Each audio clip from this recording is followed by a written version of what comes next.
இயேசு கிறிஸ்துவின் இனிய நாமத்தில் அன்பின் நல் வாழ்த்துக்களை அன்போடு கூட அடியவன் தெரிவித்துக் கொள்கிறேன். இந்த நாளிலும் உங்களை யாவரையும் பார்க்க தேவன் தந்த மகாபெரு பாக்கியத்திற்காய் சிலாக்கியத்திற்காய் நன்றி உள்ளவராக இருக்கிறேன். ஒவ்வொரு நாளும் தேவனுடைய சமூகத்தில் வருவது தேவன் கொடுத்த பெரிய பாக்கியம். நீங்களாம் தொடர்ந்து வர முயற்சி செய்கிறீங்க, வந்துட்டு இருக்கிறீங்க, ரொம்ப நன்றி. நானும் வரணும், நம்மளும் மற்றவங்களையும் அழைத்து வருவதற்கு முயற்சி செய்யுங்க, ஜெபிங்க. ஒரு சில பிள்ளைங்க காலையில் மாலையில் வர்றீங்க, அது உங்களுக்கு ஆசீர்வாதமாக இருக்கும். எனவே நாம் இந்த நாளில் என்ன செய்ய போகிறோம்னு கேட்டிங்கன்னா, தொடர்ச்சியாக இந்த சபை யார் தலைமையில் கட்டப்படணும்னு கேட்டிங்கன்னா, இந்த சபையின் தலைவர் ஆண்டவராக இயேசு கிறிஸ்து. யார் இந்த சபைக்கு தலைவர்? யாருடைய திருச்சபை இது? எனவே நான் இந்த காலங்களில் நீங்கள் பார்த்தீங்கன்னா, நம்ம இந்த சபைக்கான காரியங்களை குறித்து நம்ம பேசுவதற்கு முக்கியமான காரணம் என்னென்னு கேட்டிங்கன்னா, நீங்கள் நிறைய திருச்சபைகளுக்கு போகிறீங்க, யாரோ என்னென்னமோ பண்ணுறாங்க. எது சரி எது தவறுன்னு எனக்கு எப்படி தெரியும்? ஆக பல வேலைகளே தெரியுது. இந்த சபையுமே சரி, நான் வந்து 20 வருடம் ஆகுது. பல வேலைகளில் இங்கே உள்ள மக்களுக்கும் சரியான தெளிவு இல்லாமல் இருக்கிறத நான் பார்த்துட்டேன். அதனால தான் இந்த காலங்களில் நான் உங்களை குறித்து என்ன பேசுகிறேன்னா, இந்த சபை ஆண்டவராக இயேசு கிறிஸ்துவின் சபையாக இருக்கிறது.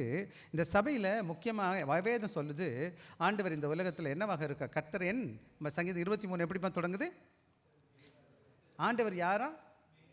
அப்புறம் புதிய ஏற்பாட்டில் ஆண்டவராக இயேசு என்ன சொன்னார்? இந்த உலகத்தில் தேவன் எப்படி சித்தரிக்கப்படுகிறார்னா மெய்ப்பனாக இருக்கிறார். அந்த இயேசு கிறிஸ்து அந்த தேவன் எப்படிப்பட்டவராக வெளிப்பட்டார்? கர்த்தராகிய இயேசு கிறிஸ்துவின் மூலமாக தம் ஜீவனை அவர் மெய்ப்பனாக வெளிப்பட்டார். சொல்ல நானே நல்ல மெய்ப்பன் தன் நாள்களுக்காக. அப்போ இந்த மந்தையை மேய்ப்பதற்கு அவர் யாரை விட்டுட்டு போயிருக்கிறாருன்னு கேட்டிங்கன்னா, அவருடைய வேலைக்காரர்களை அவர் மெய்ப்பர்களாக வைத்திருக்கிறார். தேவன் மெய்ப்பராக இருக்கிறார். இயேசு கிறிஸ்து அடுத்த உலகத்தில் வந்து வெளிப்பட்ட தேவன் மெய்ப்பராக இருக்கிறார். அவர் இந்த சபை யார் கையில் கொடுத்துட்டு போயிருக்கிறாருன்னு கேட்டிங்கன்னா, அவர் மந்தையை என்ன செய்கிறாரு? யார் கையில் கொடுத்துருக்கிறாரு? மூப்பர்கள், மெய்ப்பர்களுக்கு. அதுதான் பாஸ்டர் நான் போன வாரம் சொன்னேன். மெய்ப்பருடைய வேலை என்னன்னு கேட்டிங்கன்னா, இந்த சபையை மேய்க்கிறது. அப்போ சபை மெய்ப்பன், நான் ஊழியக்காரன் மெய்ப்பனாக இருந்தால் சபையில் உள்ள நீங்களாம் யார்? கர்த்தர் என் மெய்ப்பராக இருக்காருன்னு சொன்னீங்க. அப்போ நீங்கள் யாருன்னு சொல்கிறீங்க? நம்மளாம் யார்? ஆட்டுக்குட்டி. என்ன குட்டிப்பா? சின்ன சின்ன பாட்டு, நிறைய பாட்டெல்லாம் இருக்குது. ஏன்னா இப்போ டைம் இல்லை, பட் இருந்தாலும் நான் ஒரு நாளைக்கு பார்த்து தரேன். ஆட்டுக்குட்டி, நிறைய ஆட்டுக்குட்டி. ஸோ இன்றைக்கி நீங்களும் நானும் நீங்கள் என்ன செய்யணும்னா, இதை மனசில் வச்சுக்கணும். இந்த சபை ஒரு ஆட்டு மந்தை மாதிரி. நான் அன்றைக்கு சுப மந்தை. என்னுடைய தலைவர் வந்து இயேசு தான் உண்மையான மெய்ப்பன். அவர் வச்ச வேலைக்காரன். அவருக்கு சேர்ந்து என்ன செய்கிறேன்? அவர் மந்தையை மேய்ச்சிக்கிட்டு இருக்கிறேன். அப்போ நம்மளாம் என்ன பண்ணணும்னு கேட்டிங்கன்னா, இந்த மந்தை மெய்ப்பனுக்கும் மந்தை மெய்ப்பனுக்கு பொறுப்பு இருக்குதுன்னு நம்ம பார்த்தோம். போன வாரம் ஃபுல்லாக பார்த்தோம், காலையில் பார்த்தோம். போன வாரம் நான் பார்த்தேன் மந்தை மெய்ப்பனுடைய பொறுப்புன்னு பார்த்தோம். இன்றைக்கி காலையில் மந்தை மெய்ப்பனுடைய பங்குகளை பார்த்தோம். இன்றைக்கி நம்ம என்ன பார்க்க போகிறோம்னு கேட்டிங்கன்னா, திருச்சபை உறுப்பினர்களும் மூப்பர்களுக்கும் இடையே உள்ள பரஸ்பர உறவு என்ன பார்க்க போகிறோம். இங்கே இந்த இதில் 3 விதமான உபதலைப்புகள் போட்டுருக்கிறேன். உங்கள் கையில் இந்த நோட்டீஸ் இருக்குதுன்னு நினைக்கிறேன். இந்த சின்ன இங்கிலீஷில், ஆங்கிலத்திலும் தமிழில் போட்டிருக்கேன். English church member and elders the relationship of mutual support அப்படின்னு போட்டிருக்கோம். அப்புறம் மெய்ப்பன் எவ்வளோ நல்ல மெய்ப்பனாக இருக்கிறானோ அதுக்கு ஏற்ற மாதிரி ஆடு எப்படிப்பட்டதாக இருக்கணும்? கீழ்ப்படிஞ்சு போகணும் இல்லையா? முரண்டு பண்ணுற காட்டுக்கு என்ன பண்ணுறது? சரி, அப்போது இப்போ மெய்ப்பன் நல்லவனாக இருந்து உண்மையாக நடத்தும்போது மெய்ப்பருக்கு மட்டும் பொறுப்பு கிடையாது, ஆடுகளுக்கும் என்ன இருக்குப்பா? பொறுப்பு இருக்கா இல்லையா? இருக்குது தானே? அப்போ நம்ம கற்றுக்கணுமா இல்லையா என்ன சொல்லுது வேதம் அப்படின்னு சொல்லிட்டு. ஸோ அதை தான் இன்றைக்கி நான் உங்களோடு கூட பேச போகிறேன். 3 காரியம் முதல்ல பேச போகிறேன். ஆன்மீக அதிகாரத்தை மதிக்க அழைப்பு. The call to respect spiritual authority. உங்களுக்கு மேலே ஆண்டவர் ஒரு மூப்பரை வச்சுருக்கிறாரு. ஒன்றுக்கு மேற்பட்ட மூப்பர்கள் இந்த சபையில் இருக்கிறாங்க. மொத்தம் 7 பேர் நாங்கள் மூப்பர்கள் இருக்கிறோம் இந்த சபையை நடத்த.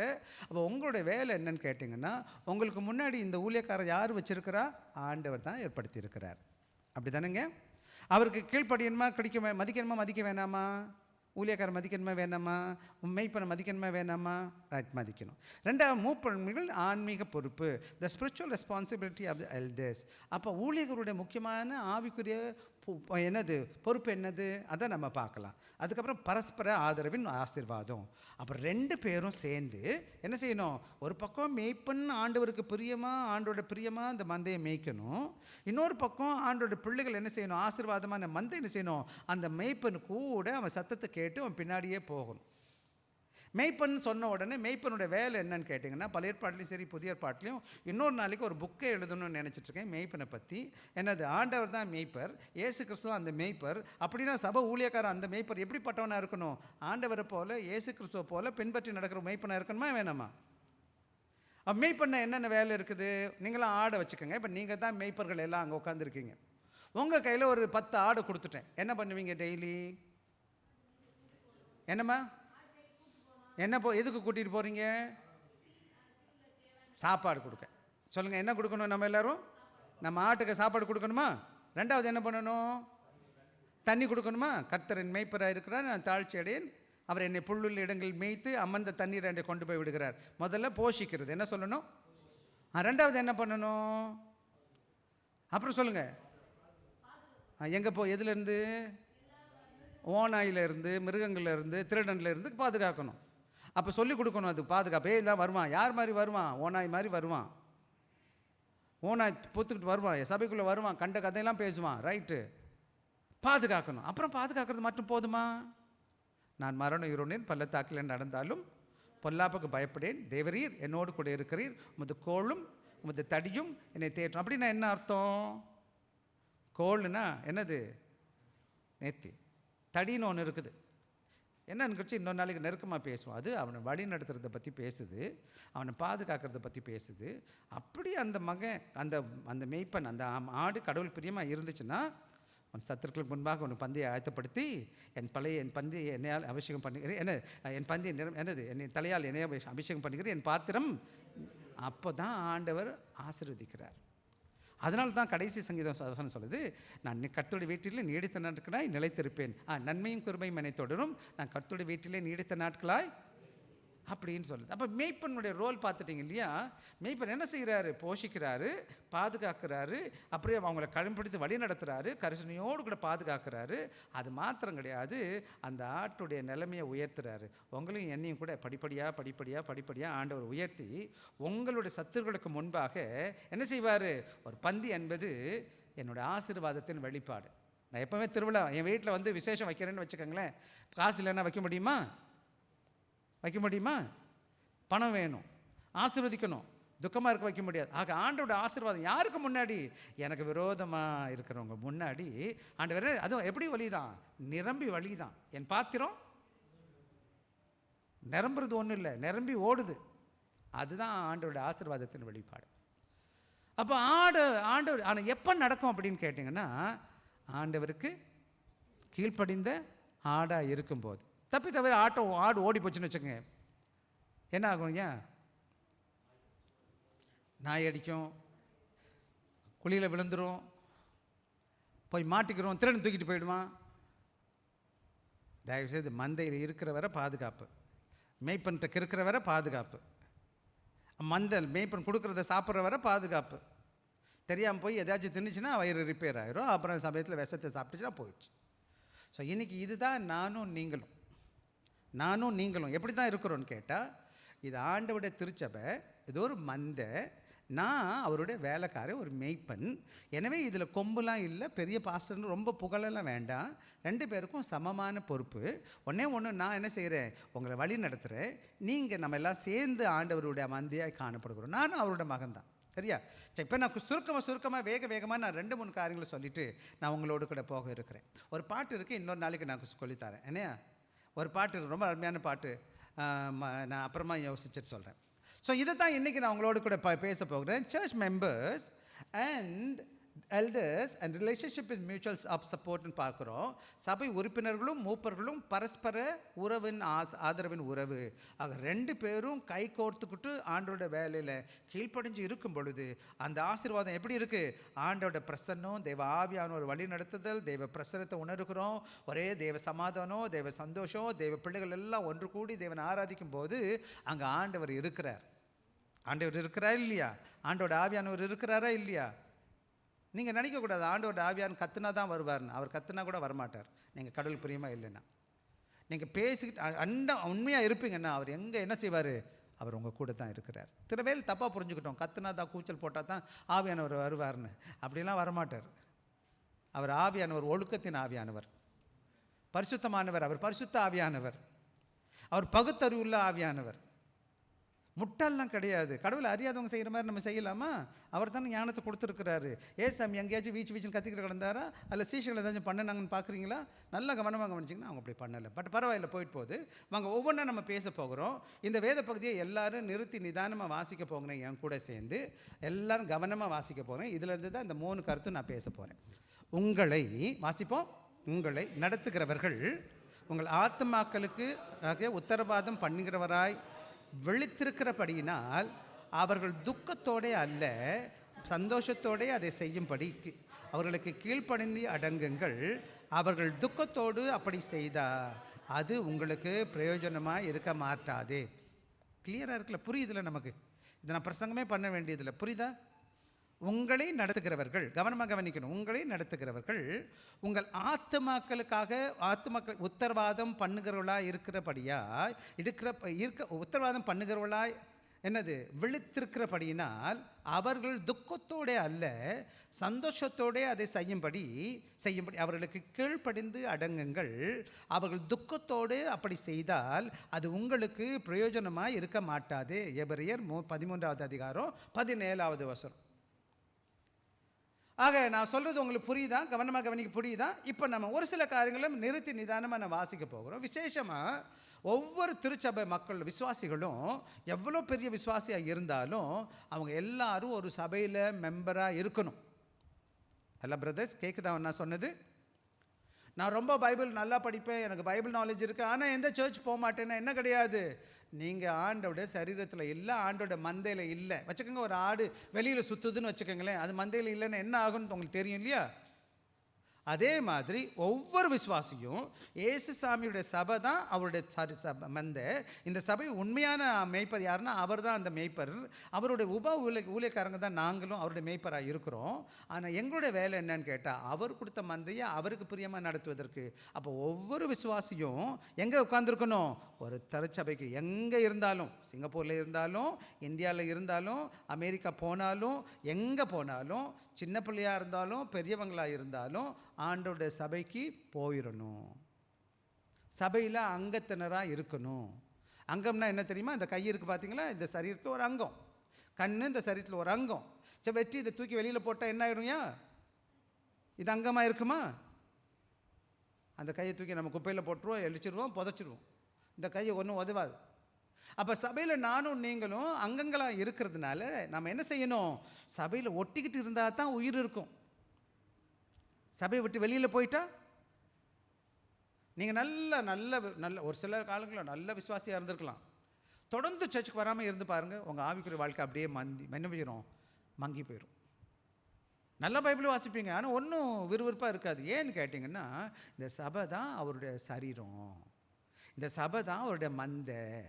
அப்போ இந்த சபை அவருடைய மந்தையாக இருக்கிறதுனால ஒவ்வொரு விசுவாச பிள்ளைகளும் அதான் சொன்னேன், நானே நல்ல மேய்ப்பன் தன் நாடுகளுக்கு ஜீவனை கொடுக்குறான்னு சொல்லி, அவர் ஜீவனை கொடுத்து சம்பாதித்த மந்தை இது.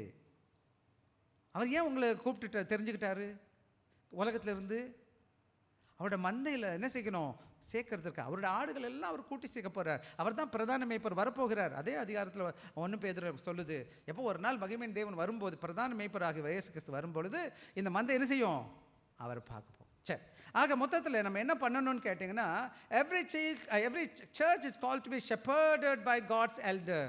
ஆக யார் இதை நடத்தணும்னு கேட்டிங்கன்னா, இந்த சபையில் வழி நடத்துகிறவங்க அவரால் அழைக்கப்பட்ட மூப்பர்கள் தான் இந்த சபையை நடத்தணும். மூப்பர்கள் என்னது? அவரால் அழைக்கப்பட்ட மேய்ப்பர்கள் தான் வழி நடத்தணும். யாரும் நடத்தக்கூடாது. உலகத்தில் யாரை வேணாலும் சபையில் அவங்க கம்பெனியில் பெரிய ஆளாக போட்டுக்கலாம், அவனுக்கு சர்டிஃபிகேட் இருந்தால் போதும். ஒரு டாக்டரா, டாக்டர் MBBS முடிச்சிருக்கிறார். ஒரு என்ஜினியராக, எவரோ ஒரு என்ஜினியர் முடிச்சிருக்கிறார். ஐயா நீங்கள் எங்கள் கம்பெனியை நடத்துங்க. ஆனால் இந்த சபையை நடத்தும் போது யார் தான் வரணும்? வேதம் இல்லை, உலக அறிவு கிடையாது, ஆண்டோட மேலே விசுவாசம், ஆண்டோட அழைக்கப்பட்டிருக்க ஊழியர் இருக்கணும். அதுதான் பவுல் சொல்லுது, வேதம் சொல்லுது. ஆரோனை போல அழைக்கப்பட்ட இந்த கனமான ஊழியத்துக்கும் ஒருத்தரும் வர முடியாது. இந்த கனமான அழைப்பு ஆண்டவர் கொடுக்குற அழைப்பு. அவருடைய சபையை மேய்க்கிறதுக்கு அவரே அவருடைய மகன்களை என்ன செய்கிறார்? அழைப்பு கொடுக்குறார், கால் பண்ணுறார். அவங்க பயத்தோட பக்தியோடு நடத்துகிற ஊழியக்காரங்களாக இருக்கணும். நீங்கள் எந்த சபைக்கு போனாலும் நீங்கள் பார்க்க வேண்டிய ஊழியக்காரர் எப்படிப்பட்டவராக இருக்கணும்னு கேட்டால், அவன் தேவனுக்கு பயப்படுகிறவனாக இருக்கிறானா, கர்த்தர் வார்த்தை தெரிஞ்சிருக்கிறானா, அப்போ தான் அவன் கர்த்தருக்கு பயந்தா தான் உங்களை கடவுளுக்குள்ள வழி நடத்த முடியும். அவனுக்கு வேதம் தெரிஞ்சால் தான் ஆண்டவருடைய வசனத்தை உண்மையாக போஷிக்க முடியும். அவனுக்கு வேதம் தெரியல, அவன் பயம் கிடையாது, அவன் உடுக்கடிக்கிறதும் பாட்டடிக்கிறதும் கத்துறதும் கூச்சல் போடுறதும் வெறும் தன்னை பற்றி புகழ்ந்து பேசுகிறதுமா இருந்தான்னா அது ஒரு ஆரோக்கியமான சபை கிடையாது. அவன் நல்ல வேலைக்காரன் கிடையாது. அது மாத்திரம் கிடையாது, God has not left his church, left his people to walk the Christian life alone. அது மாத்திரம் கிடையாது, அவங்கள ரட்சித்துட்டு அப்படியே அவங்கள அப்படியே விடலை, நீங்கள் எப்படி வேணாலும் போய்க்கங்க, சர்ச்சுக்கு வர வேணாம் அப்படின்னு சொல்லிட்டு. நீங்கள் எல்லாரும் என்ன செஞ்சுருக்கோம், அவர் சபையை உருவாக்கி கொடுத்து சபையில் நம்ம கொண்டு வந்துச்சு. appointed elder to care for the spiritual well-being of the flock. எனவே தான் சபையில் கொண்டு வந்து ஆவிக்குரிய ஊழியக்காரர்கள். அதனால தான் இந்த மாதிரி சபைகளில் நம்ம ரொம்ப கவனமாக இருக்கிறோம், தலைவர் யார் சபையில் ஊழியக்காரனாக போடுறோம். என்னோடய ஆசை என்ன தெரியுமா உங்களுக்கு, போன வாரம் நான் சொன்னேன், நீங்கள் எல்லோரும் பாஸ்டர்ஸாக மாறணும், எல்லோரும் ஊழியக்காரங்களாக மாறணும். நீங்கள் ஒவ்வொருவரையும் தேவன் ஒவ்வொருக்கும் நிறைய தாளந்துகளை கொடுத்துருக்கிறார், கிருபைகளை கொடுத்துருக்கிறார். நீங்கள் மட்டும் உங்கள் வாழ்க்கையை ஒப்பு கொடுத்து பாருங்கள். ஆனால் ஆண்டவர்கிட்ட கேளுங்க, ஆண்டவரே எனக்கு ஊழியம் பண்ண பாக்கியம் தாங்கன்னு கேட்டு பாருங்கள். நீங்கள் ஒவ்வொருவரும் பின்னாடி நாட்களில் கடவுள் பிரியமான ஒரு 10 வருஷம் கழிச்சு 20 வருஷம் கழிச்சு உங்கள் ஊரில் போய் ஒரு சர்ச்சை நடத்தி நீங்கள் எல்லோரும் அங்கங்கே சர்ச்சில் பாஸ்டராக நிற்கும் போது எனக்கு எப்படி இருக்கும், ஆண்டவருக்கு எப்படி இருக்கும்னு நினைக்கிறீங்க? சபையை அப்படியே கையில் விடலை. எப்படி பிள்ளைக்கு அம்மா வேணுமோ அப்பா வேணுமோ அதுபோல் தேவ பிள்ளைகளெல்லாம் ஒன்று கூடி வரைச்சி இது அந்த சபையை பயத்தோடு பக்தியோடு நடத்தக்கூடிய நல்ல ஊழியர்களை மூப்பர்களை கர்த்தர் கொடுத்துருக்கிறார். எனவே மூப்பர்கள்லாம் யார், நான் போன வாரம் சொன்னேன், ஆவிக்குரிய முதிர்ச்சி பெற்றவங்க. God has given member.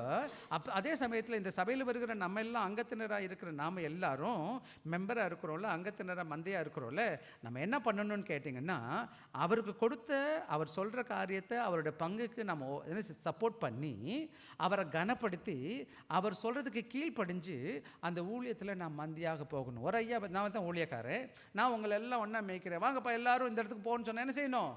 கடவுள் வசனம் பிரியமாக இருந்துச்சுன்னா நம்ம எல்லாரும் ஒன்று. இப்போ நான் வேதத்தை போதிச்சிட்ருக்கேன், நான் சொல்கிறதுக்கு கீழ்ப்படியணுமா வேணாமா? கனப்படுத்தணுமா வேணாமா? அவர் செய்கிறது செய்ய வேணுமா வேணாமா? அவர் என்ன சொல்கிறது, நான் என்ன கேட்குறதுன்னா என்ன ஆயிருக்கும்? இன்றைக்கி நிறைய நேரங்களில் சபையில் சண்டையும் சச்சரவும் அம்பும் வழக்கம். அதுதான் இந்த புத்தகம் எழுதுனவர் சொல்கிறாரு. எனவே but many churches relation become strained. அப்போ பல சபைகளில் போய் பார்த்தீங்கன்னா பாஸ்டருக்கும் மக்களுக்கும் என்ன செய்யுது, ஒரே சண்டையும் சச்சரவும். 1-2 வாள் இருக்குது சபையில், கொஞ்சம் கீழ்ப்படியாததெல்லாம் வரும். நேற்று ஒரு திடீர்னு ஒரு சகோதரரை பார்த்தேன்.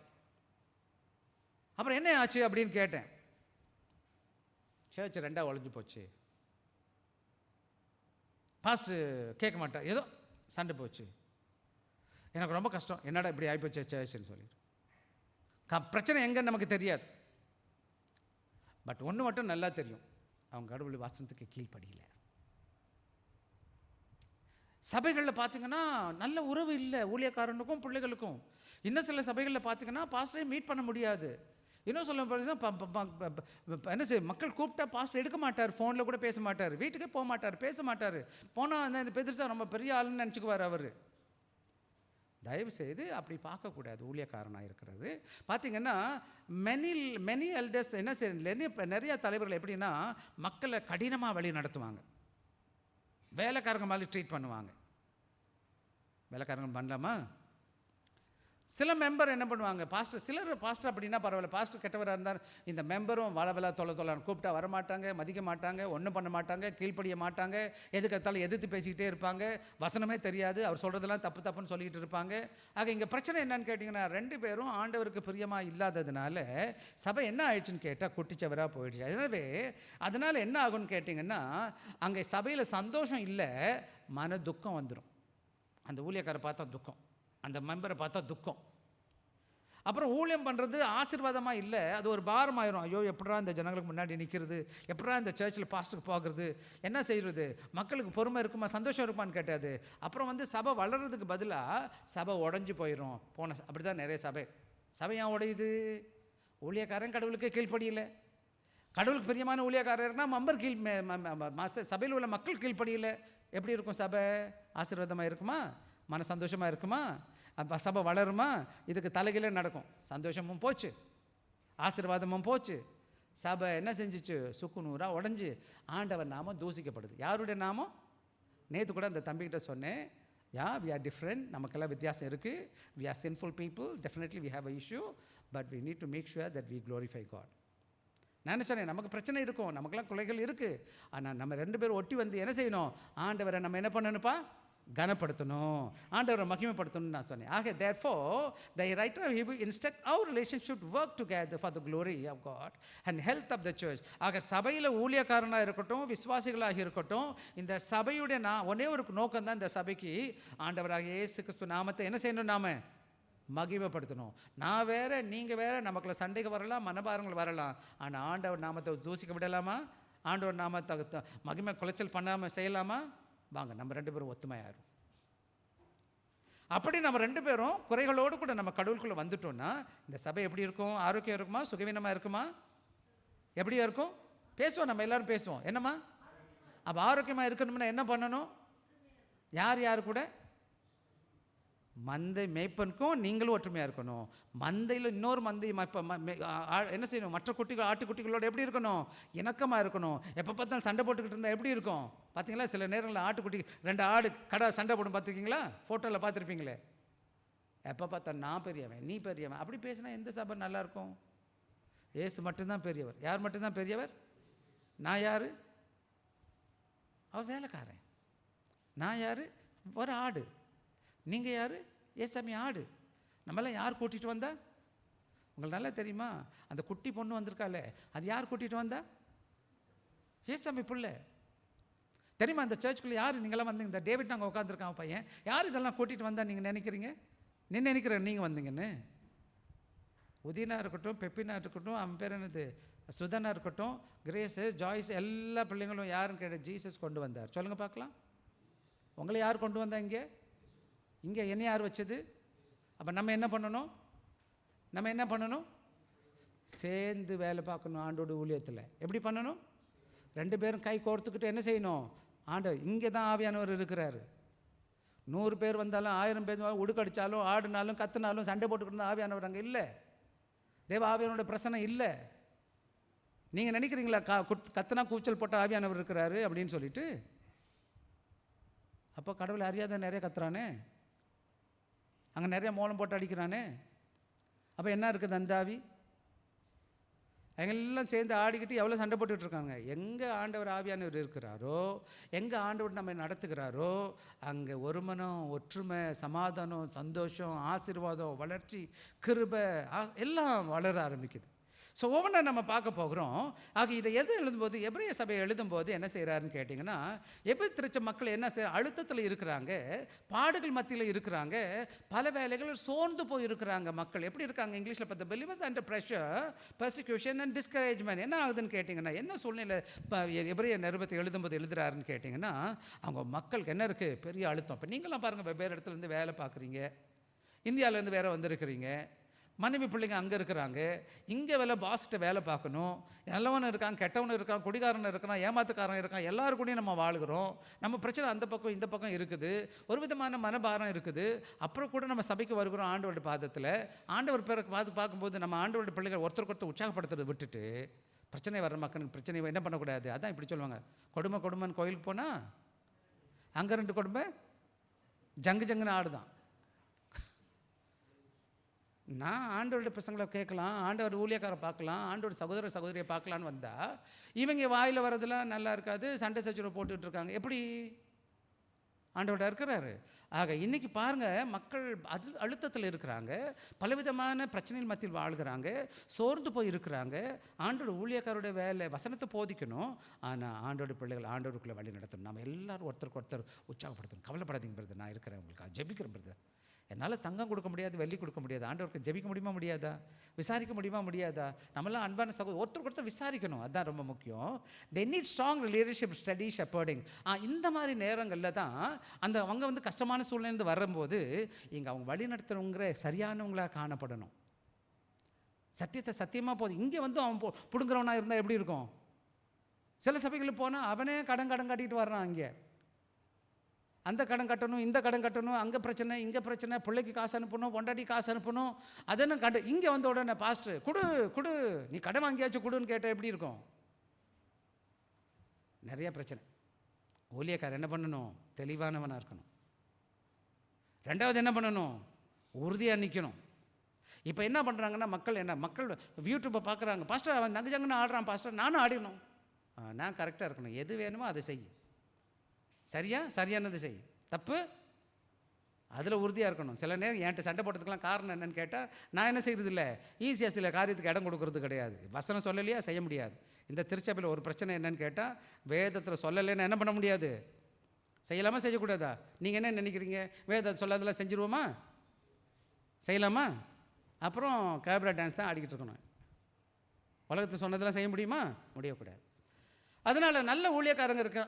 So author reminds us Christ is the head of the church. யார் இந்த சபையுடைய தலைவர்னு பாருங்கள். 13:20 வாசிங்கப்பா.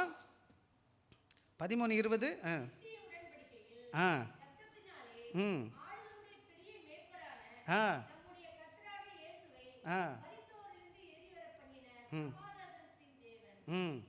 ஆக இந்த இயேசு கிறிஸ்து தான் அந்த திருச்சபைக்கு ஹெட்டாக இருக்கிறார், தலைவராக இருக்கிறார்.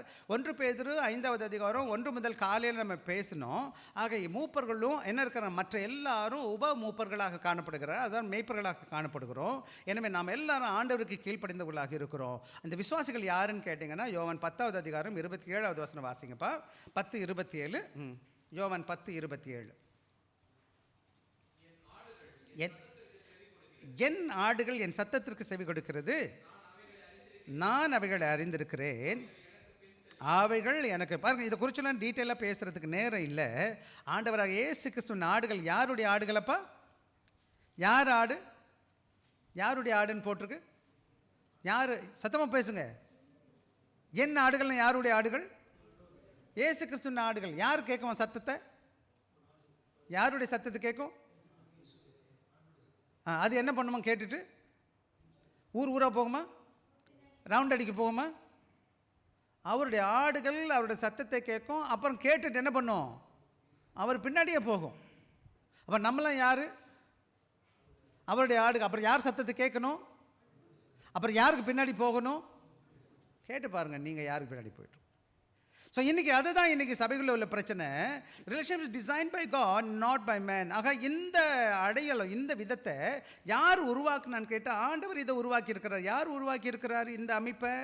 அவருடைய ஆடுகள் வரணும், ஆண்டவருடைய பிள்ளைகள், ஆண்டவர் கிறிஸ்துவின் திருச்சபையில் மூப்பர்களும் சபை மக்களும் சேர்ந்து ஆண்டவருடைய மைப்பர்கள் மெந்தைகளாக இருந்து அவருடைய வார்த்தையை கேட்டு அவருடைய சத்தத்துக்கு பின்னாடி கேட்டு அவர் பின்னாடியே போகணுமே. அதுதான் அவருடைய சபையை தவிர உலகத்தில் உள்ள காரியங்களை கொண்டு வந்து சபையில் வச்சுக்கிட்டு இதுதான் அவருடைய சபைன்னு நீங்கள் சொல்வீங்கன்னா அது அவருடைய திருச்சபை கிடையாது. இப்போ உங்கள் கம்பெனியில் நீங்கள் ரொம்ப பேர் வேலை பார்க்குறீங்க, என்னையா? உங்கள் கம்பெனியில் யார் பேச்சை கேட்டு கம்பெனியில் செய்வீங்க வேலை? உங்கள் பாஸா இன்னொரு பாஸா? இன்னொரு பாஸ் கேட்டிங்கன்னா துரத்திடுவான். போதும் நீ அந்த பாஸ்ட்டே போய் வேலையை பாரு. இந்த சபை ஏசாமி பிடிச்ச சபை. பிசாசு வேலையை கேட்டு வந்து கொண்டு வந்து வைக்கலாமா? இன்றைக்கி பிசாசுடைய காரியத்தெல்லாம் சபையில் கொண்டு வந்து இது இயேசு சபைன்னு சொல்கிறாங்க. சரி, நேரம் ஆகிட்டு கிடக்கா, வேகமாக படிப்போமா?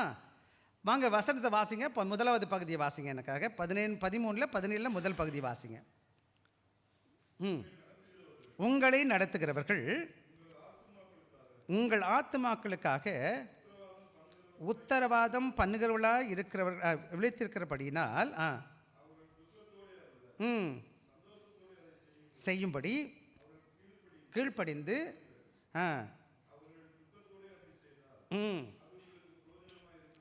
அந்த வசனம் சொல்லுது, அவர்களுக்கு கீழ்ப்படிந்து அடங்குங்கள். என்ன பண்ணணும்ப்பா?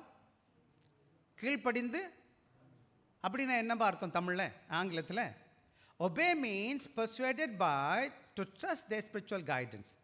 ஒபே நான் அது கீழ்ப்படுகிறது வார்த்தை என்னன்னு கேட்டிங்கன்னா, நம்ம எதுக்காக உந்தப்படணும்னு கேட்டிங்கன்னா, அவரோட வார்த்தைக்கு கீழ்ப்படுறதுக்கு. என்னதுக்கு? அவரோட நடத்துதலுக்கு நான் கீழ்ப்படியணும். அவரோட ஆண்டோட வசனத்தை சொல்கிறாரா, சரியாக சொல்கிறாரு, அப்போ நான் என்ன பண்ணணும்? கீழ்ப்படியணும். ஆண்டவர் அதை விட்டு எனக்கு குறை சொல்கிறாருன்னு சொல்லக்கூடாது. ஆண்டோட வார்த்தையான்னு கேட்கணும். முதல்ல ஆண்டோட வசனம் சொல்லலைன்னா கீழ்ப்படியக்கூடாது. ஆண்டோட வசனத்தானே ஊழியக்கார் பேசுகிறாரு. அப்போ ஆண்டோட ஊழியத்தில் தான் அவர் பேசுகிறாருன்னு சொன்னால் அப்போ நான் என்ன பண்ணணும்? கீழ்ப்படிந்து என்ன பண்ணணுமா? கீழ்ப்படிந்து அடங்குங்கள். என்ன பண்ணணுமா தம்பி? அது மாத்திரம் கிடையாது, சப்மிட் பண்ணணும். கீழ்ப்படுகிறது மட்டும் கிடையாது, அவருக்கு கீழே அடங்கி இருக்கணும். என்ன பண்ணணும்? நான் மீன்ஸ் ஈல் வில்லிங்லி நாட் கிரட்ஜிங்லி. எப்படி இருக்கணும் தம்பி? முதல்ல கீழ்ப்படியணும். கீழ்ப்படிங்க எங்கேருந்து? கீழே இருக்கணும், அடங்கி இருக்கணும். இருக்கணுமா வேணாமா? நம்ம எல்லாரும் எப்போன்னு கேட்டால் ஆண்டோட வசனத்தை அவர் போதிக்கிறாருன்னா. அப்படி இருக்கிறதுனால நீங்களும் நல்ல does not mean blind and unquestioning obedience. அப்படின்னா கண்ணை மூடிக்கிட்டு பாஸ்டர் சொல்கிறதெல்லாம் தோத்திரம் அல்லேலூயான்னு சொல்லலாமான்னா அப்படி கிடையாது.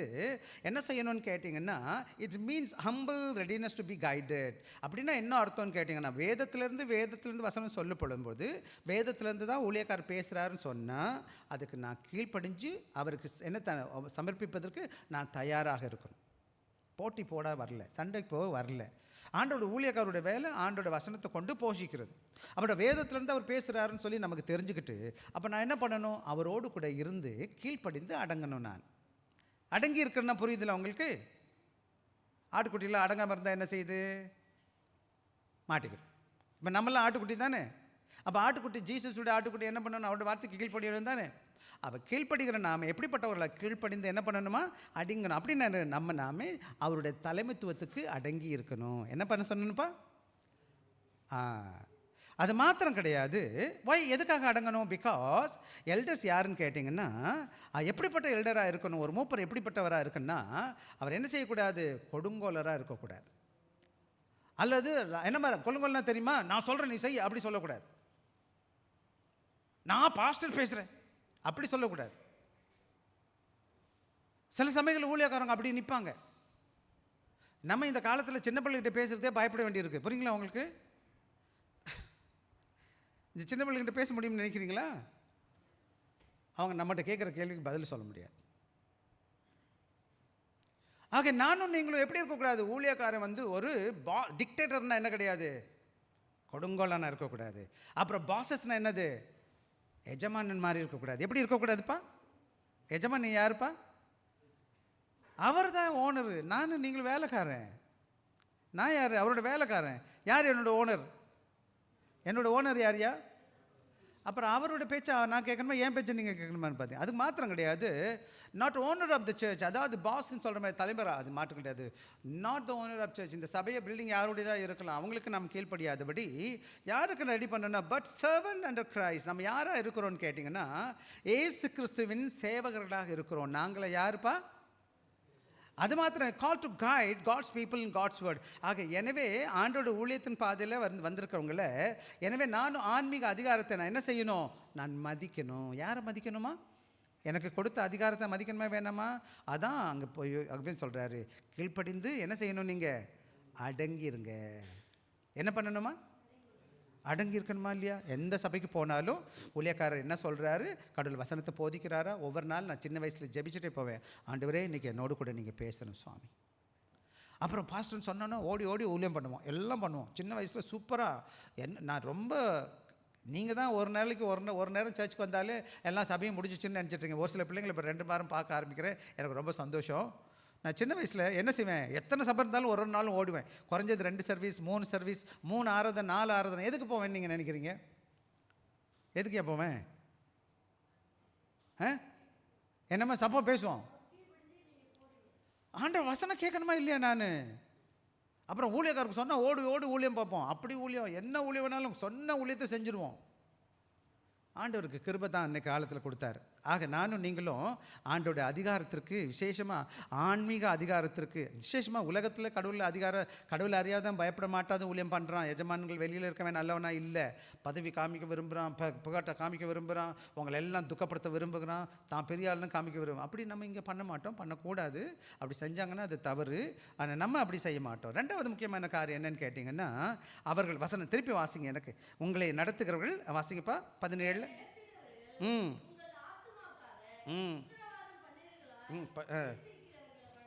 போதும். இன்னொரு முக்கியமான காரியம் என்னன்னு கேட்டிங்கன்னா, இந்த ஊழியக்காரங்களுக்கு அவருடைய பொறுப்பு என்னன்னு கேட்டிங்கன்னா, இங்கே நல்லா கவனமாக கவனிச்சிங்கன்னா, நீங்கள்லாம் வர்றீங்க, நம்ம இசைக்கருவி நிறைய உலக காரியங்கள் பேசாமல் வசனத்துக்கு நிறையா நேரம் செலவு பண்ணுறோம். ஏன் வசனம் பேசுகிறோம்? ஏன் வசனமே பேசுகிறோம்? என்னம்மா வசனத்து பண்ணி நடக்கணும். அது எதுக்கு வசனத்து பண்ணி நடக்கணும்? நம்ம எல்லோரும் கடவுள்கிட்ட நடக்கணும். அதாவது சபை தான் ஆவிக்குரியா என்னது இடம். உலகத்தில் இந்த காரியம் சொல்லிக் கொடுக்க மாட்டான். இந்த ஆத்மா யாருடையது? ஆண்டவர் கொடுத்த ஆத்மா. இந்த ஆத்மா எங்கே போகணும்? ஆண்டவர்கிட்ட போகணும்னா என்னத்தை பேசணும்னா இங்கே. அப்போ அதுதான் சொல்கிறது. அது சொல்கிறாங்க பாருங்க, அவர்கள், அதாவது உங்களை நடத்துகிற ஆத்துமாக்களுக்காக உத்தரவாதம் பண்ணுகிறவர்களாய் விழித்திருக்கிறபடியினால், ஒவ்வொருவரும் இங்கே சபையில் வருகிற ஒவ்வொருவரும், ஒரு சின்ன பிள்ளையும் சரி வயசானவங்களும் சரி, ஒவ்வொன்றும் ஒவ்வொரு ஆத்துமா. என்னதுப்பா? இந்த ஒவ்வொரு ஆத்மா யாருடைய ஆத்மா? இது நீங்கள் யாரும் கடவுள் சபைக்கு வந்து இந்த சபைகளில் வசனம் தெரியாமல் கடவுளை விட்டு வெளியில் போயிட்டாங்கன்னா யாருடைய குற்றம்? ஒரு விதத்தில் ஆண்டோட ஊழியக்காரன் கடவுளை வசனத்தை சொல்லிக் கொடுக்கல. சில வேலைகளில் சின்ன பிள்ளைங்களை நல்லா வளர்க்கலனால பெரிய பிள்ளைங்களை ஆன பிறகு தப்பாக போயிடுவாங்க. அப்புறம் சொல்லுவாங்க, என்ன பிள்ளைங்களை ஒழுங்காக வளர்க்க தெரியல, குறை சொல்லுவாங்களே இல்லையா? அப்போ இந்த சபைக்கு வந்து 10 வருஷம் இருக்கிறேன், 5 வருஷம் இருக்கிறேன், 7 வருஷம் இருக்கிறேன், ஆனால் பைபிளும் தெரியாது, ஒன்றும் தெரியாது, குதிக்கத்தான் தெரியும், ஆடத்தான் தெரியும். நீங்கள் நிறைய சபைகளை பாருங்கன்னா நிறைய பாட்டு பாடுவாங்க, நல்லா பாட்டு பாடுவாங்க, நிறைய ஜெபிப்பாங்க. தப்பானா தப்பு கிடையாது. பைபிள் கேட்டிங்கன்னா ஒன்றுமே தெரியாது, இயேசு பற்றி கேட்டால் ஒன்றுமே தெரியாது, எது சரி எது தவறு அதுவும் தெரியாது. அல்லேலூயா அல்லேலூயா ஆமேன் ஆமேன் கத்தி கத்தி கூப்பிடுவாங்களே தவிர சத்தியம் தெரியுமா, சரக்கு தெரியுமா, ஆழம் தெரியுமா? ஏன்னா ஊழியக்காரன் பாட்டு பாடியா தாளாட்டிக்கிட்டே இருந்துட்டான், 1ஆம் கிளாஸ் பாடம் மாதிரி. அல்லேலூயா அல்லேலூயா தோத்திரம் தோத்திரம் ஆமேன் ஆமேன் எல்லாம் பாட்டு பாடி ஆழமான சத்தியத்தை சொல்லிக் கொடுக்கல. சத்தியம் பிரச்சனை வரும்போது, கஷ்டம் வரும்போது யார் எங்கே நிற்பா? அவனுக்கு யார் கூட நிற்பா? ஆண்டோட வேத வசனத்தில் ஆழமாக போயிருந்தா தான் அவங்க ஆத்ம பாரம் அவங்களுக்கு என்ன செய்யணும், ஆத்மா நஷ்டப்படக்கூடாதபடி ஆண்டவர் என்ன செஞ்சு நடத்திருக்கு. ஆக the eldest greatest work is not administration or even, it's a soul care. அப்படின்னா என்ன அர்த்தம்னு கேட்டிங்கன்னா, இன்னைக்கு சபை தலைவர்கள் என்ன செய்யக்கூடாதுன்னு கேட்டிங்கன்னா, என்ன செய்யக்கூடாது, சபையில் எவ்வளோ பெரிய பில்டிங் கட்டியிருக்கிறோம், எவ்வளோ காசு வருது, எவ்வளோ பணம் வருது, நல்ல வேலை இந்த சபையில் நாங்கள் காசெல்லாம் தொடர்றது கிடையாது, அது யாரோ பார்க்குறாங்க, சபையில் ஊழியக்காரங்க இருக்காங்க, மக்கள் இருக்கிறாங்க, எனக்கு தெரியாது யார் காசு எவ்வளோ கொடுக்குறா, யார் கொடுக்கல, எவ்வளோ வந்துச்சு, எவ்வளோ போச்சு, எங்கள் கை நல்ல வேலை ஓரளவுக்கு பணம் சர்ச் பணத்தை எடுக்கல. ஆண்டோட கிருபை. சில வேலை பில்டிங் கட்டுறது, ஆருக்கு பில்டிங் கட்டுறது, நானே போய் நின்றுக்கிட்டு பில்டிங் கட்டிக்கிட்டு இருப்பேனா? ஆண்டவருடைய மேய்ப்பருடைய வேலை என்னன்னு கேட்டிங்கன்னா, அவருடைய ஆத்மாக்களுக்கு கண்காணிகளாக இருக்கிறது. உத்தரவாதம் யாருக்குமா? ஒவ்வொரு ஆத்மாவும் பரலோகத்துக்கு போகணும், ஒவ்வொரு ஆத்மாவும் ஆண்டோட ஆவிக்குரிய வாழ்க்கையில் வளரணும். இந்த ஒவ்வொரு ஊழியக்காரனோட வேலை என்னன்னு கேட்டால், ஒவ்வொரு ஆத்மீக வாழ்க்கை எப்படி இருக்குன்னு பார்க்கணும். அதை தான் அவர் சொல்கிறாரு, உங்கள் ஆத்மாக்களுக்காக உத்தரவாதம் பண்ணுகிறவர்களாக விழித்திருக்கிறபடினார். எப்படி இருக்கிறாங்களா? விழித்திருக்கிறாங்களா? தே பிரேஸ் ஃபார் ஸ்பிரிச்சுவல் பிலீவ். உண்மையிலே நான் ஒவ்வொருத்தரும் நான் ஜெபிக்கிறேன். இப்போ கூட வரும்போது நான் ஒவ்வொருத்தராக ஜெபித்தேன். ஒவ்வொரு நாளும் என்னோட ஆசை என்னென்னா, மொத்த பேர் லிஸ்ட்டையும் எழுதிக்கிட்டு ஒருத்தர் பேரையும் சொல்லி நம்ம ஜெபிக்கணும். சபையில் உள்ள அத்தனை பேருக்கு என்ன செய்யணும், நம்ம ஜெபிக்கணும். சனிக்கிழமை நான் வருவேன் தனியாக, வரும்போது ஒவ்வொரு பியூஸாக தொட்டு நான் ஜெபிப்பேன். ஆண்டவரே நம்முடைய பிள்ளைங்களை கொண்டு வாங்க, வராத பிள்ளைங்களை கொண்டு வாங்க, வர்ற பிள்ளைங்க தொடர்ந்து வரும்படி ஜெபிக்கிறேன். ஆண்டவரே அவங்க கஷ்டப்படுறாங்க, மனபாரத்தோடு இருக்கிறாங்க, உங்கள் கஷ்டத்தை தீர்த்துருங்க, என்னால் ஒன்றும் பண்ண முடியாதுன்னு ஒவ்வொரு வாழும் ஊழியக்காரங்க விசுவாசிகளுக்காக என்ன ஜெபிப்போம்? அம்மாவும் அப்பாவும் தன் பிள்ளைங்க நல்லா இருக்குன்னு நினைக்கிறாங்க இல்லையா? நீங்கள்லாம் ஆண்டோட பிள்ளைங்க, இந்த சபையில் எல்லாம் நம்மெல்லாம் ஒரு ஆண்டோட பிள்ளைங்களாக இருக்கிறோம். என்னோடய ஜெபம் என்னன்னு கேட்டால், நீங்கள்லாம் ஆசீர்வாதமாக இருந்துச்சுன்னா அதுதான் என்னோடய சபைக்கு பெரிய ஆசீர்வாதம். என்னோட பொறுத்தளவுக்கு எனக்கு தங்கம் வேணும், வெள்ளி வேணும்னு நான் எதிர்பார்த்தது கிடையாது, அது விருப்பமும் கிடையாது. ஆண்டோட தேவைகளை சந்திச்சிட்ருக்காரு, அதுக்கு தேவனுக்கு நன்றி. சபையில் ஜனங்க நிறையா வரணும், சபைக்கு வர்ற ஜனங்க ஆவிக்குரிய வாழ்க்கையில் வளரணும், அவங்களுக்கு திருமணமாகாத பிள்ளைகளுக்கு திருமணம், வேலை இல்லாத பிள்ளைகள் வேலை, குடும்பத்தில் சமாதானம் இல்லாத பிள்ளைங்க எதிர்காலம், படிக்கிற பிள்ளைகள், எல்லா பிள்ளைகளுக்காக நம்ம ஜெபிக்கிறோம். ஒரு நல்ல ஊழியக்காரன் என்ன செய்கிறான்னு கேட்டால், ஒவ்வொரு ஆத்மாக்கா பாரப்பட்டு ஜெபிக்கிறது மாத்திரம் கிடையாது, டீச் யூ த ஸ்கிரிப்சர். யார் சத்தியத்தை போதிக்கிறா? ஊழியக்காரருடைய கருத்தாக போதிக்கணும். எப்படி போதிக்கணும்? தான் இஷ்டத்துக்கு கதை சொல்லக்கூடாது. சில சபைகள் எடுத்த உடனே நான் அங்கே போனேன்னாக்கும், அமெரிக்கா போனேன்னாக்கும், இந்தியாவுக்கு போனேன்னாக்கும், நான் அது பண்ணேன்னாக்கும், இது பண்ணேன்னாக்கும். பார்த்துருக்கீங்களா கதை விடுறதெல்லாம்? அவர் கதையை பற்றியே சொல்லிக்கிட்டு இருப்பார், இயேசுவை பற்றி விட்டுருவார், வேதத்தை பற்றி சொல்ல மாட்டார். அப்புறம் தான் திறமைகளை காமிச்சிட்டு இருப்பாங்க. இன்றைக்கி அவங்க நோட்டெல்லாம் என்னன்னு கேட்டால், சில சபையில் வந்து அந்த ஊழியம் அப்படி இருக்குது, இந்த ஊழியம் எப்படி இருக்குது, இந்த ஊழியம் எனக்கு காசு கொடுங்கன்னு கேட்டுட்டு உட்காந்துருப்பாங்க. தயவுசெய்து கவனமாக இருக்கும். Protect church from the false doctor. இன்னொரு முக்கியமான காரியம் என்னன்னு கேட்டிங்கன்னா, நீங்கள் நல்லா என்கிட்ட கேட்கலாம், பல வேலைகளை நீங்கள் நல்லா நோட் பண்ணிங்கன்னா, நிறையா வெளிநாட்டிலேருந்து ஆள் ஏற்றவே மாட்டேன். நீங்கள் என்ன நினைக்கிறீங்க? ஏன் ஏற்ற மாட்டேன் நான்? ஏன் தம்பி? உங்களுக்கு தெரியுமா, நான் உங்களை ஏற்றிடுவேன், வேறு யாரும் ஏற்ற மாட்டேன். ஏன்னு நினைக்கிறீங்க? என்ன செய்வான்? என்ன விஷத்தை கொண்டு வந்து ஏற்றி விடுவான்னு நினைக்கிறேன். இங்கே நின்றுட்டு ஏதாச்சும் சொன்னா எப்படி இருக்கும்? நல்ல ஊழியக்காரன், நமக்கு தெரிஞ்ச ஊழியக்காரன் ஏற்றுனா நம்ம கொஞ்சம் பாதுகாப்பு. தெரியாதவனை ஏற்றுனா என்ன பண்ணுவான்? அவன் ஏதாச்சும் சொல்லி குழப்பிட்டானா? தப்பான உபதேசம், தவறான காரியங்களை அப்புறம் இன்னொன்று உங்கள்கிட்ட எல்லாம் ஏமாற்ற பார்ப்பானுங்க. அப்படிப்பட்ட சபையை அதை பாதுகாக்கிறது கடமை வேலை. Walk with spiritual. சில வேலைகள் நீங்கள் கஷ்டப்படுறீங்க, மனபாரத்தில் இருக்கும் பொழுது அவர் உங்கள் கூட நடக்கிறாரு, ஜெபிக்கிறாரு. விசேஷமாக ஒருத்தர் சுகவீனமெல்லாம் ஓடி போகிறேன், பார்த்து விசாரிக்கிறேன், ஜெபிக்க பார்க்குறேன். ஒருத்தருக்கு பிரச்சனையாக வர்றேன் பிரதர், உங்களுக்கான ஜெபிக்கிறேன்னு சொல்லி கேட்க விரும்புகிறேன். ஒரு நல்ல ஊழியக்காரருடைய வேலை ஆத்மாவை பாதுகாக்கணும், அவர்களுக்காக ஜெபிக்கணும், அவருடைய வேதத்தை போதிக்கணும், அவர் தவறான உபதேசத்தை வழி பாதுகாக்கணும். அது மாத்திரம் கிடையாது, அவர்களோடு கூட ஆவிக்குரிய வளர்ச்சியில் வழி நடத்தணும். அவன் கஷ்டத்தில் அவங்கள கரம் பிடித்து தூக்கி விடணும். அப்படி இருக்கும்போது அதுக்காக இல்லை, அவன் என்ன செய்கிறான், இந்த சபைக்காக ஆண்டவருக்கு முன்னாடி நின்று ஜெபிக்கிறவனாக இருக்கிறான். அவன் தான் நல்ல கடவுளோட ஊழியக்காரன். ஆக அப்படின்னா elder will be one day stand before Christ. என்ன செய்யணும், ஒரு நாள் ஆண்டவருடைய ஏசுசாமி சமூகத்தில் நிற்க வேண்டியிருக்கும்.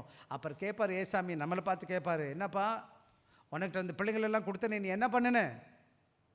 இந்த ஜனங்களாம் உன்னை தேடி வந்தாங்களே, நான் அனுப்பி விட்டேன்னு என்ன பண்ணுன? பரலோகத்துக்கு போய் என்னப்பா பண்ணுறது? என்ன சொல்கிறது? நான் இல்லை, நான் பாட்டெலாம் பாடி கற்றுக் கொடுத்தேன், இல்லை நல்லா ஜெபிப்பாங்க அவங்களுக்கு, ஆனால் வசனம் கற்றுக் கொடுக்கலையே. பாட்டு பாட சொல்லி கொடுத்தாரு அவர். எங்கேயாச்சும் சொல்லுதா நீங்கள் பாட்டு மட்டும் கற்றுக் கொடுங்கன்னு சொல்லியிருக்கா பைபிளில்? இல்லை டான்ஸ் ஆட கற்றுக் கொடுங்கன்னு சொல்லியிருக்கா எங்கேயாச்சும்? உலகம் போய் என்ன பண்ணணுமா? சீஷராக்கி என்ன பண்ணணும்? நான் கற்றுக் கொடுத்த எல்லாத்தையும் அதானே கட்டளை. நீங்கள் என்ன பண்ணீங்க சபையில்? ஆக given account how the people were shepherded. என்ன செய்வனுக்கு ஒரு நாள் வரும்போது நம்ம எப்படி ஆண்டவராக இயேசு கிறிஸ்துவோட ஊழியத்தில் அவரோட மக்களை போஷிச்சோம் என்பதுக்கு நான் பதில் கொடுக்கணும். அவருக்கு முன்னாடி நின்று சொல்லணும், ஆண்டவரே நீ கொடுத்த ஊழியத்தை கொஞ்சம் பேர் தான் வந்தாலும் பரவாயில்லை, 100 பேர் வந்தாலும் 1000 பேர் வந்தாலும் நீங்கள் கொஞ்சம் ஆத்தம் கொடுத்து நான் உண்மையாக இருந்தேன் ஆண்டவரே. நான் இப்போ கொஞ்சத்து உண்மை உள்ளவனே, அதிகத்தில் நீ 5 பேருக்கு உண்மையாக இருக்கல, 50 பேர் எப்படி கொடுக்குறது உனக்கு? 50 பேருக்கு ஒன்று இருக்க, அப்புறம் 500 பேர் எப்படி கொடுக்குறது நீ? இன்றைக்கி என் மனசில் ஒரு காரியம் வந்துச்சு. இன்றைக்கி பெரிய பெரிய சபையெல்லாம் கட்டிகிட்டு உட்காந்துருக்காங்கல்ல, இவங்களாம் எப்படி தான் என்ன கடவுளுக்கு பதில் சொல்லுவாங்கன்னு எனக்கு தெரியல. அவங்கள யாரையும் பார்த்து பேசுகிறதே கிடையாது, அவங்கள விசாரிக்கிறதே கிடையாது. எல்லோரும் யாரோ பார்த்துட்ருக்காங்க. இந்த சபைகள் எப்படி இங்கே பாருங்களேன், நம்ம சின்ன சபையிலேயே நான் பல வேலைகளை எல்லோரும் சந்திக்கலைன்னு வருத்தப்பட்டு உட்காந்துருக்கிறேன். ஃபோன் அடித்து கேட்கணும்னு ஆசைப்படுவேன் எல்லார்ட்டையும். So it's a fearful holy responsibility. இது எப்படிப்பட்ட வேலைன்னு கேட்டால், இது கடவுளுக்கு பயத்தோடு பக்தியோடு செய்யக்கூடிய வேலை. இது சும்மா என்ன செய்யக்கூடாது, பரிசுத்தமான பொறுப்பு. இந்த பொறுப்பு எப்படி இருக்கணும், கருத்தாக செய்யணும். ஒரு பிள்ளைக்கு அம்மாவுக்கு ஒரு பிள்ளையை கொடுத்த உடனே அந்த குழந்தை பச்சை குழந்தையாக இருக்கும்போது அந்த குழந்தை எப்படி பத்திரமா வளர்த்து அந்த பிள்ளையை ஆளாக்கி ஒரு ஆம்பளை ஆக்கி ஒரு பொண்ணை ஆக்கி ஒரு நல்ல நிலைமை உயர்த்துகிற வரை எப்படி இருக்குதோ, அதை விட முக்கியமான வேலை இந்த வேலை. அந்த குழந்தையாச்சும் உலகத்தில் வளர்ந்துட்டு இருக்கு, நான் கடவுளுக்குள்ளே வளர்க்குறேன். இருக்கிறதுலே கஷ்டம் என்ன தெரியுங்களா உங்களுக்கு? சாப்பாட்டை கொடுத்து பொருள் கொடுத்து நல்ல சரீரத்தில் வளர்த்துடலாம், ஆனால் ஆண்டவருக்கு பிரியமான மகனாக வளர்க்குறது ரொம்ப கஷ்டம். தெரியுமா ஏன் உங்களுக்கு? மனசு ரொம்ப மோசமானது. நாவு இருதயம் எப்படிப்பட்டதான், திருக்குள்ளதும். எல்லாத்தையும் மாற்றிடலாம், மேக்கப் போட்டுக்கலாம், முடியை வெட்டிக்கலாம், ட்ரெஸ்ஸை மாற்றிக்கலாம், எல்லாத்தையும் பெயிண்டெல்லாம் அடிச்சுக்கலாம். உள்ளே மாற்ற முடியுமா? இல்லை மாற்ற முடியுமா? முடியாதா? ஆண்டவர் ஒருத்தர் தான் மாற்ற முடியும், அவரோட வசனத்தால் தான் மாற்ற முடியும்.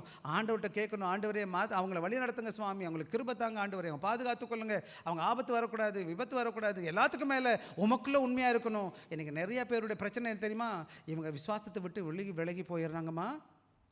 நிறைய பேர் என்ன செய்கிறாங்க, பணம் பதவி பட்டம்னு வந்துட்ட பிறகு ஏசாமிக்கு பாய் பாய் சொல்லிடுவாங்க, டாட்டா பாய் பாய், எனக்கு எல்லாம் இருக்குது உனக்கு வேண்டாம் ஏசாமின்னு சொல்லிடுவாங்க. வாங்க கடைசியில் ஒன்றே முடிச்சிடலாம் வேகமாக. எடுத்துக்கங்க பார்க்கலாம் கடைசி அந்த பகுதி. அதை என்ன செய்யுங்கப்பா, எப்படி செய்யக்கூடாதுன்னு சொல்லியிருக்கு. நீங்கள் அவர்கள் துக்கத்தோடு அல்ல, அதாவது 2 இடத்துல துக்கம் அவர்கள் துக்கத்தோடு அல்ல அப்படின்னு போட்டு சந்தோஷத்தோடு அதை என்ன செய்யும், கீழ்ப்படிந்து அடங்குங்கள். அவர்கள் துக்கத்தோடு அப்படி செய்தால் அது எப்படி இருக்குமா? நம்ம விசுவாச பிள்ளைகள் எப்படி இருக்கணும்னு கேட்டிங்கன்னா, அப்போ இப்போ பார்த்தீங்கன்னா மூப்பர் ஆண்டவர் பிரியமாக இருக்கிறாரு. ஆண்டோட வசனம் முதல்ல மதிப்பு கொடுக்கணும். யாருக்கு? அந்த மூப்பர்களுக்கு மதிப்பு கொடுக்கணும். 2வது அவர்கள் என்ன செய்யணும், ஆத்மாவுக்கு உத்தரவாதியாக இருக்கிறதுனால அவர்கள் ஜெபித்து ஆண்டோட சபைக்காக ஜெபித்து அவரோட அன்போடு கூட வழி நடத்தணும். 3வது முக்கியமான காரியம் என்னன்னு கேட்டிங்கன்னா, 2 பேரும் கை கோர்த்துக்கிட்டு பரஸ்பர உறவு காணப்படும். உங்களுடைய ஆத்மாவை உத்தரவாதியாக இருக்க ஊழியக்காரருக்கு கீழ்ப்படிந்து என்ன செய்யணும்? அவரை நம்பிச்சு அவரோடு கூட இசைந்து ஒருங்கிணைந்து அவரை கனப்படுத்தி என்ன செய்யணும்? நாம் அவர் கீழ்ப்படிஞ்சு என்ன செய்யணும்? நம்ம அப்படி இருக்கும்போது அந்த ஊழியக்காரர் எப்படி இருப்பார்? சந்தோஷத்தோட பலப்பட்டு உற்சாகமாக செய்வார். இன்றைக்கி பார்த்தீங்கன்னா ஒரு சின்ன 3 பிள்ளைங்க நின்று இப்படி பாடிக்கிட்டு இருந்தாங்க. எனக்கு கொஞ்சம் சந்தோஷமாக இருந்துச்சு. பிள்ளைங்க நல்லா பாடுறாங்க. அங்கே தம்பி பியானோ வாசிக்கிறாரு. அங்கே தம்பி ஒருத்தர் என்ன செய்கிறாரு? மோளம் அடிக்கிறாரு. இன்னொரு தம்பி கிட்டார் வாசிக்கிறார். என்ன செய்கிறார்? டேம்பரின் வாசிக்கிறாரு. ஒருத்தர் பிஏ சப்போர்ட் பண்ணுறாங்க. எல்லாரும் சேர்ந்து இந்த சபை செஞ்சால் எப்படி இருக்குயா? ஒருத்தரே எப்போ பார்த்தாலும் எல்லாத்தையும் செய்கிறாரு. எல்லாரும் செய்ய மாட்டுறாங்க. எனக்கு தெரியணும் இந்த பிள்ளைங்கள்லாம் வருகிற காலங்களில் ஊழியத்தை எடுத்து நடத்தணும். பார்க்கும்போது எப்படி இருக்கும் பார்த்தீங்கன்னா நல்லா இருக்கும் இல்லையா? சபை எல்லாரும் சேர்ந்து செய்கிறது. சபை எப்படி செய்யணும்ப? எல்லோரும் சேர்ந்து வளரணும். எப்படி வரணும்? எல்லோரும் சேர்ந்து. இங்கே வாலிப பிள்ளைங்க பின்னாடி உட்காந்துருக்காங்க. இந்த பிள்ளைங்கள்லாம் சின்ன சின்ன பிள்ளைங்க. நான் இந்த சபைக்கு வரும்போது என் சின்ன மகனோட வயசு 11 மாதம். மூத்த மகன் 2 வயசு சொல்கிறேன். சின்ன சின்ன பிள்ளைங்க கைக்குள்ள வேண்டியோடு தான் வந்தோம் நம்ம. இன்றைக்கி அவங்க பெரிய பிள்ளைங்களாக இருக்கிறாங்க. ஊழியத்துக்கு உதவி செய்கிறாங்க. இன்னும் சொல்லப்போனால் இன்றைக்கி புதுசாக நின்று என்ன செய்கிறார்? ஒருத்தர் வழி நடத்துகிறார். இந்த பிள்ளைங்க நாளைக்கு பின்னாடி ஊழியக்காரனாக இருந்தால் எப்படி இருக்கும் பார்க்குறதுக்கு? சரி, நம்ம எல்லோரும் சேர்ந்து வளரணும் இல்லையா? அது எப்படி இருக்குன்னா ஊழியக்காரனுக்கு சந்தோஷமாக இருக்கும். இன்னும் சார் பார்த்தீங்கன்னா இப்போ எத்தனை ஊழியக்காரன் என் கூட நிற்கிறாங்க. எப்படி இருக்குது? எனக்கு சூப்பராக இருக்குல்ல? தைரியமாக இருக்குன்னா இல்லையா? 1000 பேர் இருந்தாலும் 500 பேர் இருந்தாலும் நம்ம கூட நின்று ஊழியம் செய்கிற விசுவாச பிள்ளைகள் வேணும். அது உற்சாகப்படுத்துது. அப்படி இருக்கிறதுனால சபை மக்கள் என்ன பண்ணணும்னு கேளுங்க. முடிக்க போகிறேன். தொடர்ந்து உங்கள் ஊழியத்துக்காக, இந்த சபைக்காக, இந்த சபை ஊழியக்காரனுக்காக, இந்த ஊழியக்காரன் உண்மையாக இருக்கணும், கடவுளுக்கு பிரியமாக இருக்கணும், அந்த ஊழியத்தில் உண்மையாக இருக்கிறதுக்காக ஜெபிங்க. அப்புறம் அதே போல் அந்த ஊழியக்காரனுக்கு தவறாக அவதூறாக பேசுனீங்கன்னா ஆண்டவருக்கு விரோதமாக பேசுகிறோம். எனவே ஏதாவது குறைகள் இருந்தால் நேராக வந்து சொல்லுங்கள். ஐயா இந்த மாதிரி இருக்கியான்னு சொல்கிறது தப்பே கிடையாது. அதே சமயத்து வெளியில் போய் தப்பாக பேசினா என்ன அர்த்தம்? அது ஆண்டவரை தூசிக்கும். 3வது டீச்சபிள். அவர் சொல்லிக் கொடுக்குற காரியங்களை கற்றுக்கொள்ளுங்க. விசேஷமாக எனக்கு ஆசை நிறைய பேருக்கு கற்றுக் கொடுக்கணும் வேதத்தைன்னு சொல்லிட்டு. இன்னும் சொல்லப்போனால் ஒவ்வொருவரும் தேர்ன ஊழியர்களாக மாறணும், போதகராக மாறணும். விசுவாசிக்க நிறையா மந்தைகளை நடத்துகிற சக்தியை கடவுள் கொடுக்கணும். நீங்களாம் வளரணும்னு ஆசை வந்து கற்றுக்கங்க. அது உங்களுக்கு நல்லது. கற்றுக்குங்க, படிங்க, வேதத்தை கற்றுக்கொள்ள பாருங்கள், வேதத்தை ஆழமாக. அது மாத்திரம் கிடையாது, சப்போர்ட் எப்போதும் நல்ல தீர்மானங்கள் எடுக்கும்போது கடவுளுக்கு பிரியமாக இருக்குமாண்ணா கடவுளோட ஒப்புக்கொள்ளுங்க. என்ன செய்யணும் கேட்டிங்கன்னா அன்லெஸ் தி ஆர் கிளியர்லி அன்பிபிளிக்கல். சில வேலைகள் வேதத்துக்கு விரோதமாக இருந்தால் அவங்க உதவி செய்யாதீங்க. எந்த ஊழியக்காரனாக இருந்தாலும், நானே இருந்தாலும் வேதத்தில் இல்லாத சொன்னா கீழ்ப்படியாதீங்க. அதே தான் நான் வேதத்தில் இருக்கிறேன், வாங்க கை கோர்த்து கொண்டு நம்ம என்ன செய்வோம்? வாங்க செய்வோமா வேணாமா? செய்யலாம். அது ரொம்ப முக்கியமானது. அது மாதிரி don't make the work heavy. சில வேலைகளை நீங்கள் வந்து இருக்க பிரச்சனைக்கு மேலே இன்னும் கொஞ்சம் பிரச்சனை போடாதீங்க. சில சபையில் மக்கள் அப்படி இருக்கிறாங்க. சரியா? நம்ம பிள்ளைங்க எல்லாரும் அப்படி இல்லை. அப்போ இந்த இடத்துல எல்டர் என்ன பண்ணணும்னு கேட்டிங்கன்னா லீட் வித் ஹியூமிலிட்டி. ஒவ்வொரு ஊழியக்காரங்களும் நீங்கள் என் கூட ஊழியம் செய்கிற பிள்ளைகளுக்கு சொல்லுகிறேன், இன்றைக்கி வர எனக்கு நான் ஒரு பெரிய ஆளு நான் என்ன நினச்சது கிடையாது. ஒரு சாதாரண சகோதரர், தாழ்மையாக, பெருமை இல்லாமல். பார்த்திங்கன்னா வாகனம் வாங்கிக்கிட்டு நகை நட்டை போட்டுக்கிட்டு ஓவராக பண்ணிக்கிட்டுலாம் இருக்கக்கூடாதுன்னா நமக்கு அதில் விருப்பமும் கிடையாது, அது எனக்கு ஆசையும் கிடையாது. அதை நான் செய்யவே மாட்டேன். சாகிற வரை தாழ்மையாக இருக்கும். என் உடையில் இல்லை என் பெருமை, நான் போடுற நகையில் இல்லை என்னோடய பெருமை, ஏசாமியோட பிள்ளை நான், அதனால எனக்கு பெருமை. தாழ்மையாக நடக்கணும், எளிமையாக காணப்படணும். ஏசாமி மாதிரி உங்களை பார்க்குறவங்க ஏசு கிறிஸ்துவை பார்க்கணும். அது மாத்திரம் கிடையாது, shepherd with patient not pressure. சில வேலைகளில் ஊழியக்காரங்க எப்படி இருக்கணும்? பிரச்சனை என்னது அழுத்தம் வரத்தான் செய்யும், ஆனால் பொறுமையோடு கூட. இன்றைக்கி இன்னொரு முக்கியமான நாங்கள் இந்த ஊழியத்தை கற்றுக்கிட்டது என்னன்னு கேட்டால், யாரையும் நம்ம மாற்ற முடியாது. யார் மட்டும்தான் மாற்ற முடியும்? ஏசாமி தான் மாற்றுவார். அப்போ நான் என்ன பண்ணணும்? என் வேலையை தொடர்ந்து பொறுமையாக செய்யணும். எப்படி செய்யணும்? கீழ்ப்படிவாங்களா? பாருங்கள், கொஞ்சம் பேரை காணும். எனக்கு மனக்கு பக்குன்னு என்னடா காணுமே பிள்ளைங்கள. என்ன செய்கிறது? பார்த்து அன்பா வாங்கப்பா ஜெபிப்போம் அப்படின்னு கேட்டு. அப்புறம் 3வது என்ன? Teach faithfully. உண்மையாக வேதத்தை மாத்திரம் போதிக்கணும், சத்தியத்தை சத்தியமாக போதிக்கணும். சில வேலைகளை உங்களுக்கு புரியாது. பாஸ்டர் என்ன பண்ணுறாரு, என்ன பாஸ்டர் பேசிகிட்டு இருக்காரு, உங்களுக்கு என்ன வேணுன்றதை ஆலோசித்து ஞானமாக ஒவ்வொரு மாதமும் யோசித்து ஜெபிச்சு, இது நல்லது இவங்களுக்கு, இது மற்ற இடங்களில் கிடைக்காது, இது யாரும் போதிக்க மாட்டாங்க, சரி நம்ம போதிப்போம் அப்படின்னு சொல்லி என்ன செய்கிறேன்? நான் போதிச்சிட்டேங்க. நல்லா கவனமாக கவனிச்சிங்கன்னா ஒவ்வொரு காரியமும் உங்கள் வாழ்க்கைக்கு தனிப்பட்ட விதத்துலையோ குடும்ப வாழ்க்கையிலோ எதிர்காலத்துக்கோ பிரயோஜனமாக இருக்கும். அது மாத்திரம் கிடையாது, சர்வ் ஆஸ் எக்ஸாம்பிள். இந்த சபையில் நான் பாஸ் கிடையாது, லார்ட் கிடையாது. நான் உங்களுக்கு எல்லா வேலையும் பண்ணுவேன். டாய்லெட் கழுவேன், பாத்திரம் கழுவேன், கூட்டுவேன், எல்லா வேலையும் பண்ண முடியாது. நான் யாரும் நீங்கள் வந்து எனக்கு செய்யணும்னு எதிர்பார்க்க மாட்டேன். நான் ஆண்டோட வேலைக்காரன். ஏசாமி என்ன செஞ்சார்? காலை கழுவினார் இல்லையா? ஊழியக்காரருக்கு கொம்பா இருக்குது. நம்மளும் அப்படி தான் இருக்கணும். ஏசாமி போல தாழ்மையாக இருக்கும். அப்போ நீங்களாம் எப்படி இருக்கணும்?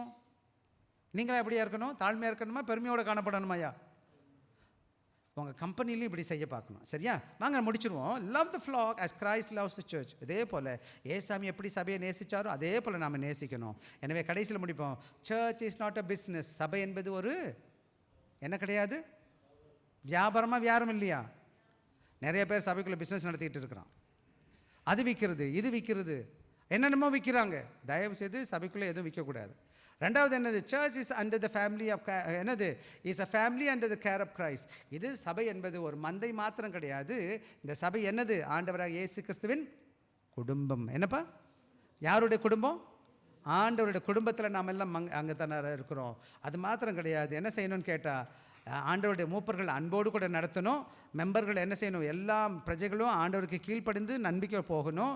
இந்த சபை எப்படி செய்யும்? பலத்தோட ஒற்றுமையோடு கூட சந்தோஷமாக கனி கொடுக்குற ஒரு திருச்சபையாக ஒவ்வொரு ஊழியக்காரங்க இருக்கிற எல்லாருக்கும் நான் சொல்கிறேன், நீங்கள் பின்னாடி நாட்களில் ஒவ்வொரு தனிப்பட்ட ஊழியராக விளங்கணும். நீங்கள் இருக்கிற இடங்களில் இயேசு கிறிஸ்துவை பிரதிபலிக்கணும். சரிதானா?